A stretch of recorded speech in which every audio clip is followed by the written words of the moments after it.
tous les Camerounais ne sont plus dupes. Même les naïfs, les abrutis de l'histoire connaissent et s'appliquent pour s'intéresser à la cause ou à la vie politique de leur nation. La jeunesse, les jeunes ne sont plus les fers de lance, car le fer, quand il se rouille, il se casse.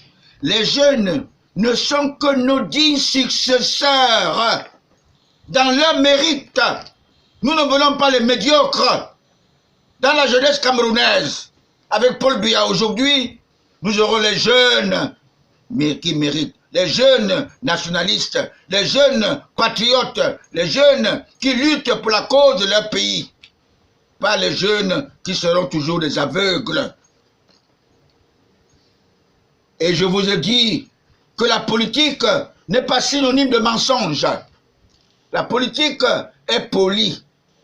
Il ne va que qui fait la politique. Celui qui veut s'enrichir doit aller faire les commerces, doit être commerçant. Les politiciens, c'est les sacrifiés de leur nation. Comme vous avez vu, Paul Biya a été sacrifié pour le Cameroun. Paul Biya est le spécimen de la Rodolphe de Mangabel. Il ne veut pas que le Cameroun soit bradé. Tous les Camerounais, personne ne se retrouvera plus dans l'eau, comme avait dit quelqu'un.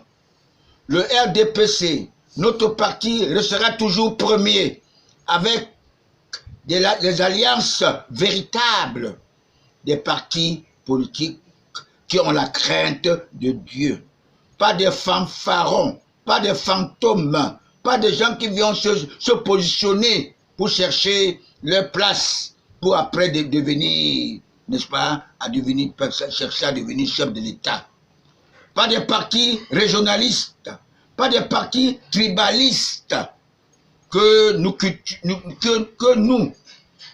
cultivent que la haine avec des mentalités sorcières et diaboliques que ne sont que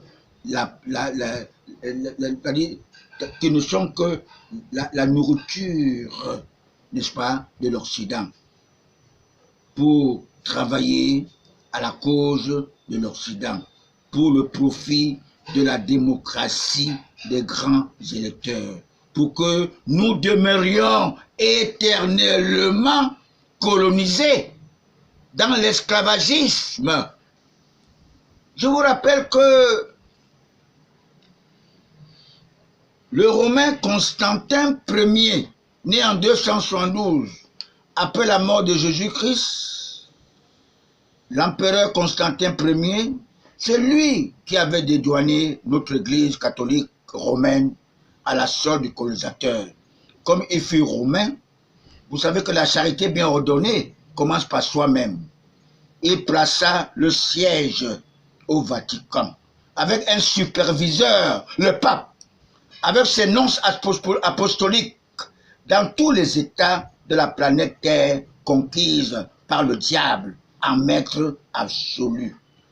Depuis la mort de la première dame, Jeanne Irène, la franc-maçonne, qui avait été imposée par la mission catholique, qui avait exigé, n'est-ce pas, la démission de son époux, mon candidat naturel, Paul Biya, après le coup du 6 avril 1884, elle s'est rendue, elle s'est pas rendue, elle s'est rendue finalement en enfer avec tous les prêtres et les évêques francs-maçons parce qu'elle n'avait pas cru ou n'avait pas su que Paul Biya, son époux, est le choix de Dieu pour notre pays. Et je vous avais dit que les potentiels chefs de l'État de ce Cameroun, n'est-ce pas, furent Ebois Samuel et Aïssim Vondo. Si l'un d'eux était chef de l'État dans ce pays, notre capitale serait Mfou ou Mbouriko. Vous savez que le président Paul Biya est un homme qui est sincère à lui-même. Il aime le Cameroun. Il n'est pas fourbe, comme son prédécesseur avait dit, n'est-ce pas? S'il était fourbe, il serait plutôt allé à Vomeka ou à Sarmelema, dans son fief, créer son parti démocratique. Il est plutôt parti à Bamina. Vous voyez, c'est pour ces raisons que vous devez savoir que Paul Biya aime le Cameroun. Il n'est pas tribaliste. Alors, vous devez savoir que les francs-maçons sont solidaires.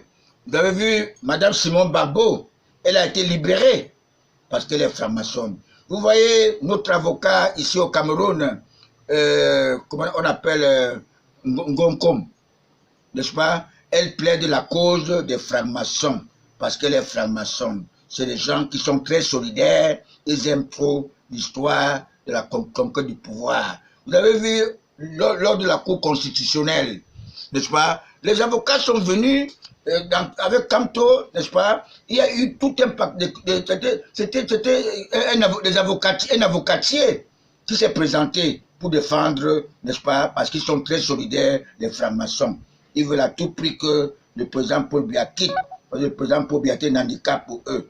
Alors, mes très chers compatriotes, vous devez savoir que le choix de Dieu pour notre pays, parce qu'il fallait un homme lion, un notable pour le Cameroun.